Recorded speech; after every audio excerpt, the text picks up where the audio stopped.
આપણે અત્યારે મોરબીમાં છીએ અને મોરબીમાં ખેડૂત સંમેલન થઈ રહ્યું છે અને સરદાર સેના જે છે એ સંમેલન કરી રહી છે. આપણી સાથે નિલેશભાઈ છે. નિલેશભાઈ, ઘણા દિવસથી તૈયારીઓ તમે કરતા હતા અને આજે એને મૂર્ત રૂપ દેખાઈ રહ્યું છે કે સરદાર સાહેબની અહીંયા આટલી મોટી પ્રતિમા છે, પછી સરદાર સાહેબને નામે તમામ વસ્તુ થઈ રહી છે. શું લાગે છે? કારણ કે અલગ અલગ આંદોલનો થઈ રહ્યા છે અને તમે અહીંયાથી સરદારના નામે આંદોલન કરી રહ્યા છો. અરે, ખેડૂતો માટે, કારણ કે સરદાર સાચા નેતા હતા ખેડૂતોના. શ્રી સરદાર સાહેબ જે હતા એનું સપનું હતું, જે સપનાનું ભારત હતું કે મારા ગામડાનો ખેડૂત મજબૂત થાય, ડેવલપ થાય, વિકાસ કરે અને એના થકી શહેરોનો વિકાસ થાય. પરંતુ આજે જે પરિસ્થિતિનું નિર્માણ છે આખા ગુજરાતમાં, પછી એ સૌરાષ્ટ્રમાં હોય, પડધરી હોય, ભાવનગર હોય, ઉત્તર ગુજરાતમાં હોય, જેતપર હોય કે મોરબી હોય કે કોંઢ હોય, દરેક જગ્યાએ સળગતો એક જ પ્રશ્ન છે: કિસાનો પોતાનું વળતર માગી રહ્યા છે. જે પ્રાઇવેટ વીજ કંપનીઓ જે વીજ બોર્ડ નાખી રહી છે એ ક્યાંક ને ક્યાંક આજ સુધી સરકારના જૂના પરિપત્ર મુજબ નાખતી હતી.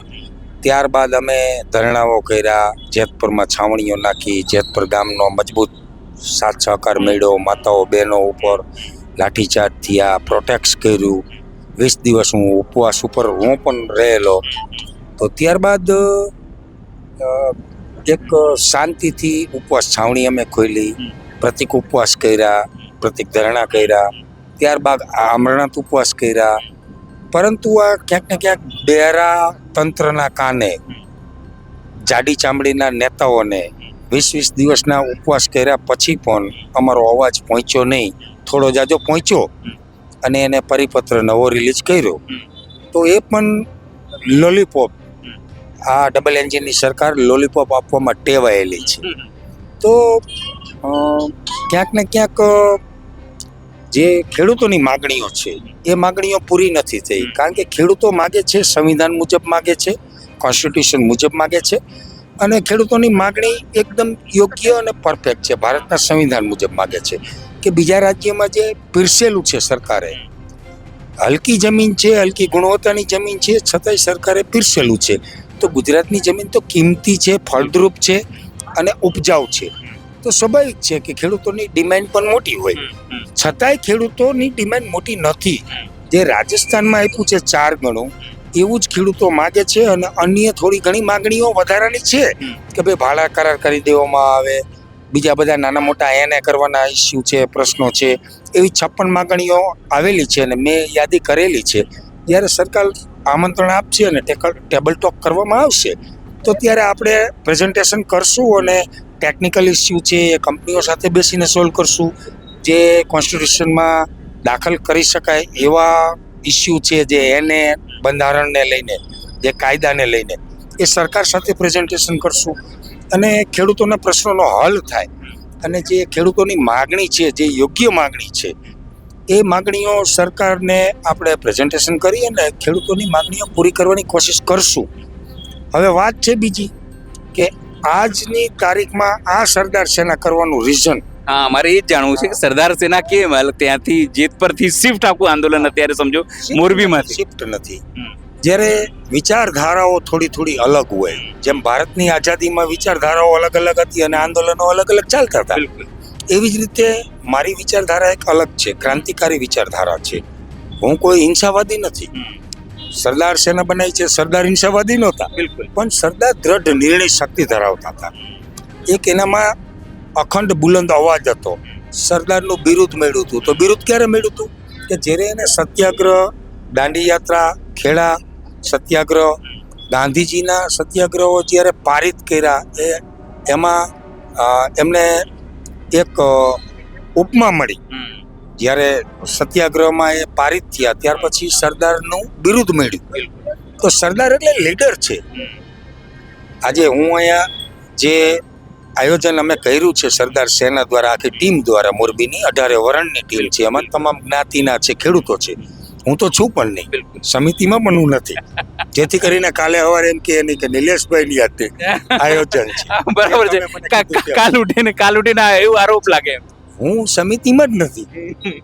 તો હું ક્યાંક ને ક્યાંક હા ઠીક છે, કોર્ડિનેશન કરવામાં, મેનેજમેન્ટમાં હું મારી ભૂમિકાનો અહમ રોલ છે, પરંતુ હું એવું ઈચ્છું છું કે આ અવાજ ખેડૂતોનો છે, આ દર્દ ખેડૂતોનું છે, આ પીડા ખેડૂતોની છે, તો ખેડૂતોની જ સમિતિ હોવી જોઈએ અને 18 જ્ઞાતિની હોવી જોઈએ, તમામ જાત સંપ્રદાય ધર્મના લોકો આમાં હોવા જોઈએ.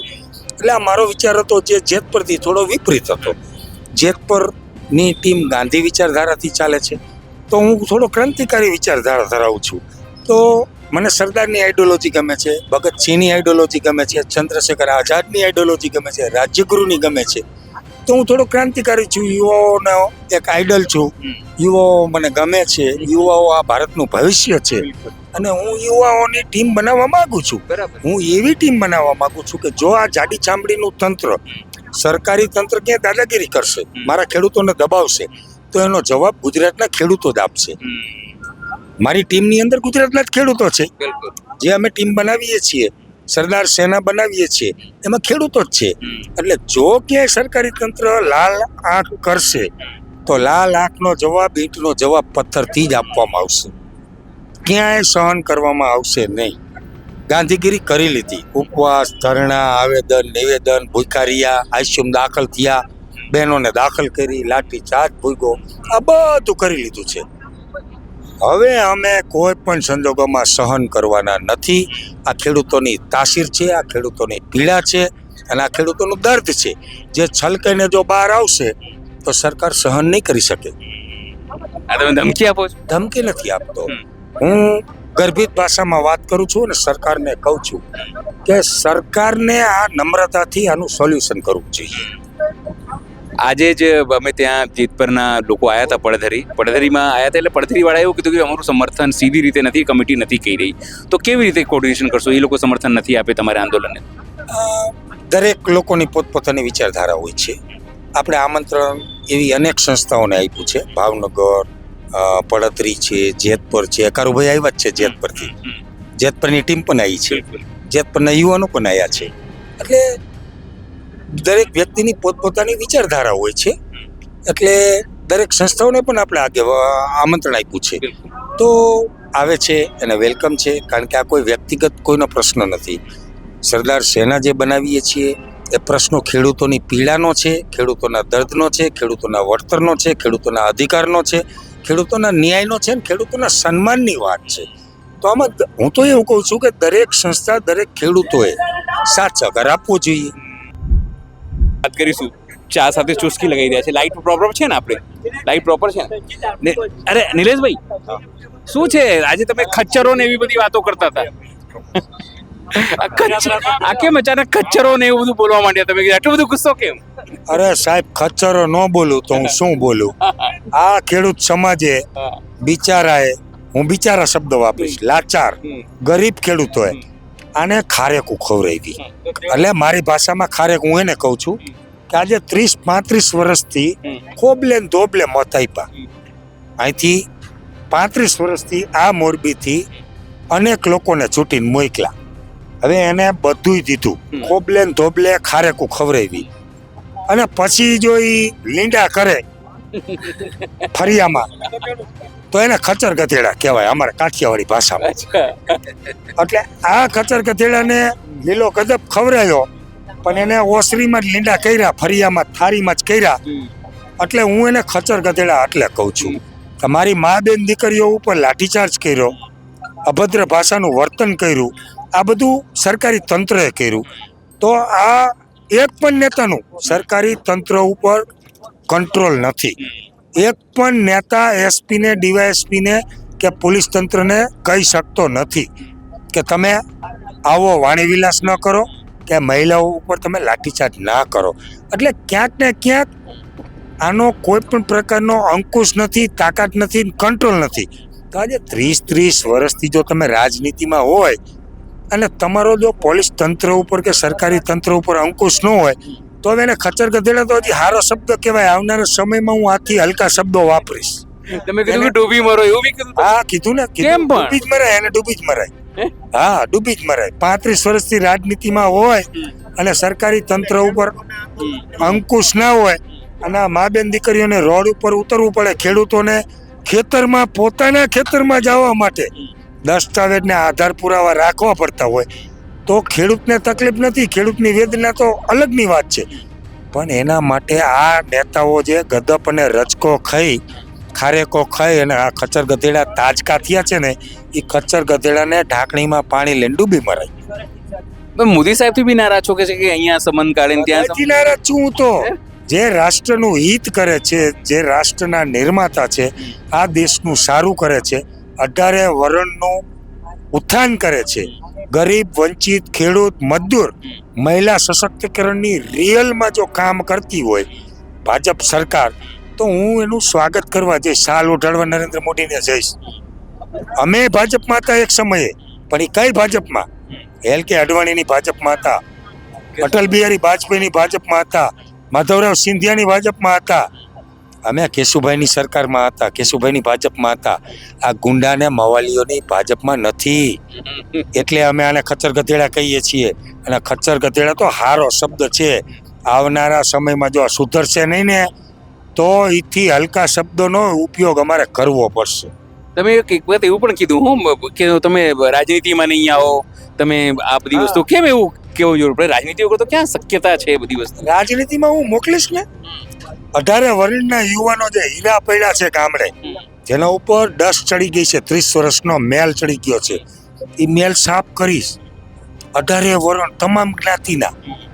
અમે કોઈ જ્ઞાતિવાદની વાત નથી, આમાં પટેલની વાત નથી, મારા સમાજની વાત નથી, સર્વ સમાજની વાત છે. દરેક સમાજના હીરાઓ જે છે, રત્નો છે, એવા રત્નોને હું પોલિશ કરીશ, ગામડે ગામડે જઈશ. અને આ તાનાશાહી સામે અવાજ કરે એવા જે રત્નો છે ને, ટપોરા મારી આપણે સાહેબ 50 રૂપિયાનું પાણીનું માટલું લઈ તો એને ટપોરા મારી છે, તો મારે કાંઈ કામની ચાલ નથી. હું હાવ નવરી બજાર છું. ધંધા કારોબાર બધું વેલ સેટલ, પરિવાર વેલ સેટલ છે. ઘરે મારી કંઈ જરૂર નથી. દીકરા દીકરીના પ્રસંગ કાઢી નાખું પછી મારે કંઈ જરૂર નથી. 18 વર્ષના હીરાને હું પાલિશ કરીશ. અને આ ચમરબંધી જાડી ચામડીના ખચ્ચર ગધેડા છે ને, એ બધાને ગારિયા નાખે ને એવા રત્નો હું ગામડે ગામડેથી ગોતીશ. આ મેં એક સેવાની ઝુંબેશ લીધી છે કે રાજનીતિ હું બદલીશ.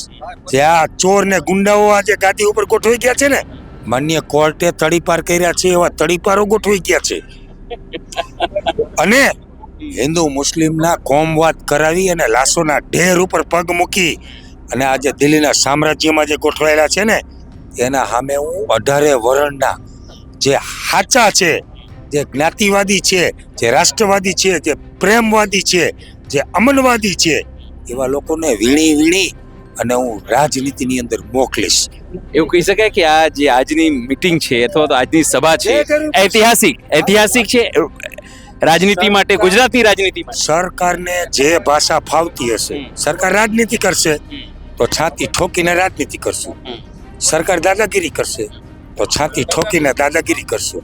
સરકાર, મેં કીધું છે, આપના ટીવી માધ્યમમાં કીધું છે કે જો સરકાર ગોળી ચલાવશે ને મારા લાચાર અને ગરીબ ખેડૂતો ઉપર, તો હા મેં ગોળી પણ ચલાવવાની તૈયારી છે. ઓપન કહું છું, સરકાર પાસે જે મોટી સેડિશન, કલમ, જેલ, જ્યાં મન નાખો એ નાખી દે. રાજદ્રોહ, દેશદ્રોહ, રાષ્ટ્રદ્રોહથી મોટી કલમ હોય તો એ લગાવી દે. સાબરમતીથી મોટી જેલ હોય એ જેલમાં નાખી દે. શું કરી લેશે આ ચમરબંધીઓ જાડી ચામડીના ખચ્ચર ગધેડા? કરી શું લેશે?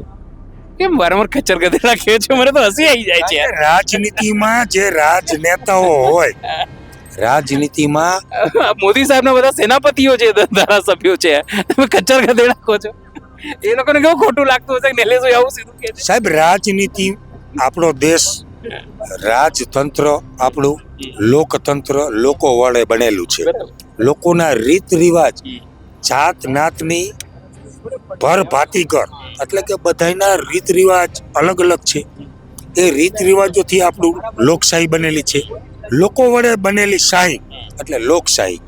એ અમારા નોકર છે, રાજા નથી. સમજો, લોકશાહીમાં એને નોકર કહેવામાં આવ્યા છે, નોકરશાહી. એટલે અમે એને ખોબલે ને ખોબલે મત આપ્યા છે. ચૂંટીને અમે મોકલ્યા છે, ચૂંટીને અમે મોકલ્યા છે. મત અમે આપ્યા છે. દાતા અમે છીએ. શેના દાતા છીએ? મતદાતા અને અન્નદાતા. હું તો ખેડૂત ભાઈઓને કહીશ કે જેમ ધરતીમાંથી ધાન પકવો છો ને, એમ રાજનીતિમાં નેતા પકવતા શીખી જાઓ. ક્યાં બાત હે. નેતા પકવતા હું શીખડાવીશ. કપા વાવે, મગફળી વાવે, જીરું વાવે, તલ વાવે, એ રીતે 18 વર્ષના ખેડૂતને હું કહીશ, નેતાએ તમે પકવો, તમારી પોતપોતાની નાતમાંથી પકવો. હીરા આપો મને, હું પોલિશ કરીશ. હું હીરા જ ગયો તો હીરા કશું જ છું. મારો જૂનો ધંધો હીરા કસવાનો, એટલે હું હીરાનો બાયર છું, માસ્ટર છું કાચા હીરાનો. એટલે કાચો નાનો યંગ જનરેશનનો માણસ મારા સામે આવે ને એટલે હું એને સ્કેન કરી લઉં, આમાં કેટલું તેજ છે, આ એના સમાજને કેટલો ઉપયોગી થશે અને સર્વ સમાજને કેટલો ઉપયોગી થશે, આ રાજ્યને કેટલો ઉપયોગી થશે, આ રાષ્ટ્રનું કેવું ઉપયોગી થશે. મારી આઈડિયોલોજી રાષ્ટ્રવાદી છે. ભલે ને સરકાર મને દેશદ્રોહી કહેતી હોય, મારે સરકારને સર્ટીની જરૂર નથી. મારું સર્ટી મારો સમાજ છે, સર્વ સમાજ છે, ખેડૂત સમાજ છે, ગરીબો છે, વંચિતો છે, વિદ્યાર્થીઓ છે, મહિલાઓ છે, આ બધા માટે હું લડત લડું છું અને એ મને સર્ટી આપે છે અને સેલ્યુટ છે એ બધાને. નિલેશ એરવાડિયાને સર્ટી આપે છે, એ સર્ટી માથે છે, સર ઉપર છે. આને ખચર ગધેડા હું એટલે કહું છું કે આ બધાના મત લઈ એનો દુર્વ્યવહાર કરી મહિલાઓનું શોષણ કર્યું, ગરીબોનું શોષણ કર્યું, વંચિતોનું શોષણ કર્યું, દલિતોનું શોષણ કર્યું, વિદ્યાર્થીઓનું શોષણ કર્યું, ખેડૂતોનું શોષણ કર્યું. મને એવી ગુજરાતમાંથી એક જ્ઞાતિ બતાવો કે જેના ઉપર આ ખચર ગધેડાઓએ લાઠીચાર્જ ન કરાયો હોય. મને જ્ઞાતિ આપો, મને એવી બધા ઉપર મને એવો ધર્મ આપો, એવા ધાર્મિક જ્ઞાતિ આપો, એવો સંપ્રદાય આપો કે જેને આનો દુરુપયોગ ન કર્યો હોય. તો આને હું ખચર ગધેડા ન કહું તો શું કહું? હવે ગામે ગામ જશો? આ તો હજી શ્રી ગણેશ છે, પિક્ચર અભી બાકી હે મેરે દોસ્ત. આ શ્રી ગણેશ છે. ટ્રેલર આવે છે તો પિક્ચર કેવું રહેશે? પિક્ચર તો 2027 બતાવશું ને, સમય આવે એટલે બતાવશું. સ્વાભાવિક છે કે જે રીતે નિલેશભાઈએ પોતાની વાત મૂકી છે, તમામ વસ્તુ એમણે કહી દીધી છે સરકારને ખુલ્લા મંચથી. કોઈ ગર્ભિત ચીંકી નહીં, ઓપન કહેવાય છે સીધી રીતે, એટલે કે ખુલ્લામાં ખુલ્લા. હવે આ સરકારને જોવાનું છે, ભારતીય જનતા પાર્ટીને જોવાનું છે એ ખેડૂતો માટે તે શું કરે છે, બીજા લોકો માટે શું કરે છે, અને જે રીતે ખેડૂતોને એકત્ર કરવાની વાત થઈ રહી છે, જે ખેડૂતો વિખેરાયેલા છે તમામ ખેડૂતોને એક છત્ર નીચે લાવીને તમામને કમસે કમ સરકાર સામે, સરકારની અનીતિ સામે ઊભા કરવાનો આ પ્રયત્ન, એટલે કે સરદાર સેના એ વાત અહીંયાથી કહેવામાં આવી છે. સહયોગી વૈભવ સાથે અનિલ પટેલ, મોરબી.